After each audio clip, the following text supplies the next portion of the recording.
Que dit la Bible des démons? Réponse. Les démons sont des anges déchus, comme l'indique Apocalypse 12:9, il fut jeté dehors, le grand dragon, le serpent ancien, appelé le diable et Satan, celui qui égare toute la terre, il fut jeté sur la terre et ses anges furent jetés avec lui. La chute de Satan est décrite symboliquement en Ésaïe 14:12-15 et en Ézéchiel 28:12-15. En tombant, Satan a entraîné avec lui une partie des anges, un tiers, d'après Apocalypse 12:4. Jude 6 mentionne aussi les anges qui ont péché. D'après la Bible, les démons sont donc des anges déchus qui, avec Satan, ont choisi de se rebeller contre Dieu. Un certain nombre des démons sont déjà enchaînés éternellement par les ténèbres, Jude 6, à cause de leurs péchés.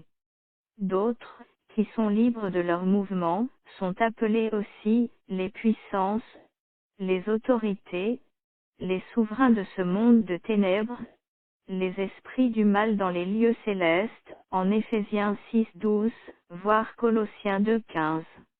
Les démons suivent toujours Satan, leur chef, et combattent les saints anges afin de contrecarrer les plans de Dieu et d'entraver son peuple. Daniel 10:13. Les démons, en tant qu'êtres spirituels, ont l'aptitude de prendre possession d'un corps physique. Une personne est possédée par un démon quand son corps est entièrement sous l'emprise de celui-ci. Cela ne peut pas arriver à un enfant de Dieu, puisque le Saint-Esprit demeure dans son cœur, 1 Jean 4:4. Pendant son ministère terrestre, Jésus a eu affaire à de nombreux démons. Bien sûr, aucun d'eux ne pouvait rivaliser avec sa puissance. Le soir venu, on amena vers Jésus de nombreux démoniaques. Il chassa les esprits par sa parole. Matthieu 8:16, l'autorité de Jésus sur les démons est l'une des preuves qu'il était vraiment le Fils de Dieu. Luc 11:20.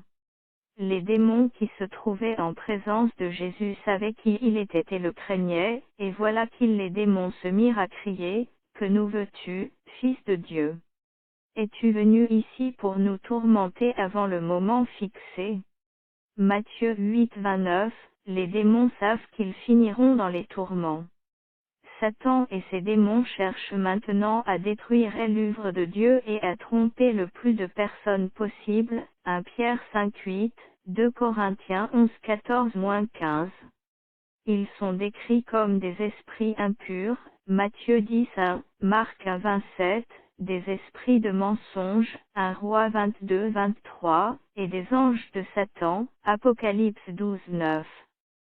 Satan et ses démons trompent le monde, 2 Corinthiens 4:4, répandent des fausses doctrines, 1 Timothée 4:1, attaquent les chrétiens, 2 Corinthiens 12:7, 1 Pierre 5:8, et combattent les saints anges, Apocalypse 12:4-9. Les démons / anges déchus sont les ennemis de Dieu, mais ils sont déjà vaincus. Christ a dépouillé les dominations et les autorités et les a données publiquement en spectacle en triomphant d'elles par la croix, Colossiens 2:15. Si nous nous soumettons à Dieu et résistons au diable, nous n'avons rien à craindre. Celui qui est en vous est plus grand que celui qui est dans le monde. 1 Jean 4:4.